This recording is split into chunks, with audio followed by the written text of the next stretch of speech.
So let me start with the most basic question, which is, what is Davos, and sort of what story did they tell about themselves at the World Economic Forum, and what is the reality of the World Economic Forum?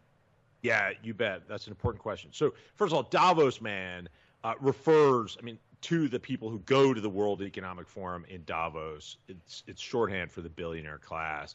Davos is this gathering that started in the 70s that was supposed to be this sort of idealistic, up on the mountaintop, solve the problems of the world, launched by a guy named Klaus Schwab, this German economist. But it's become over the years, the ultimate gathering place for the glittering billionaire class. They're heads of state. There's always a couple of Hollywood celebrities wandering around. I one year met Peter Gabriel, who told me about how he was making music with chimpanzees. There's always stuff like that happening. There's social entrepreneurs. And then there are a lot of, very idealistic people from NGOs and activist organizations.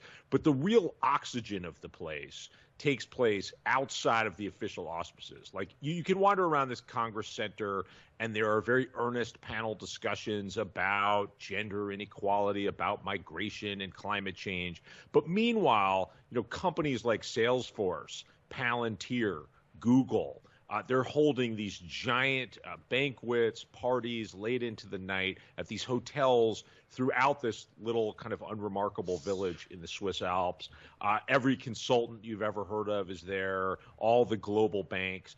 And it's really become this unofficial summit for the people who write the rules for the rest of us in secret, with no disclosure, no annoying reporters around in these private suites where the key members of the forum get access to do their deals, to do their schmoozing, unbothered by the rest of us. And, the stories that these guys tell themselves are crucial. It's not that we're all supposed to believe, if we do, that's great for them. If we do believe their narrative, that they're really there under the mantra of committed to improving the state of the world, which is kind of hilarious considering that these guys are the ultimate beneficiaries of the world as it actually is. But, if we don't believe that, if we want to poke fun at the fact that you can watch billionaires go simulate the Syrian refugee experience, wandering through the dark, blindfolded, while someone's,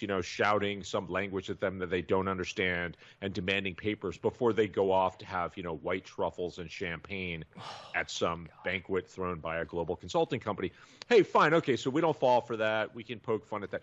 But these guys believe it themselves. The story that they tell to themselves is as important as the story they tell to us, because they come out of there having signaled their virtues to one another, having proven their commitment to all of these important challenges like climate change, which armors them to then return home, or to one of their many homes, as it were, or their private islands on their private jets, and then continue the real battle, which is the battle to protect their privileges, to prevent annoying people wielding democracy as a way to redistribute some of their wealth.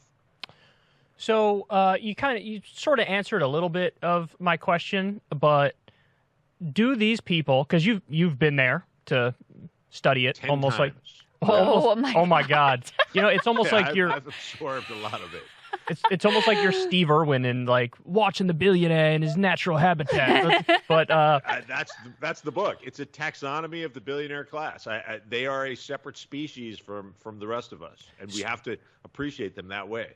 So they're predators who adopt the guise of being our friends. That's how they eat our faces. So do these people genuinely think that we already live in a global meritocracy and that they're just like the hardest working geniuses in the world? Have they fully internalized that?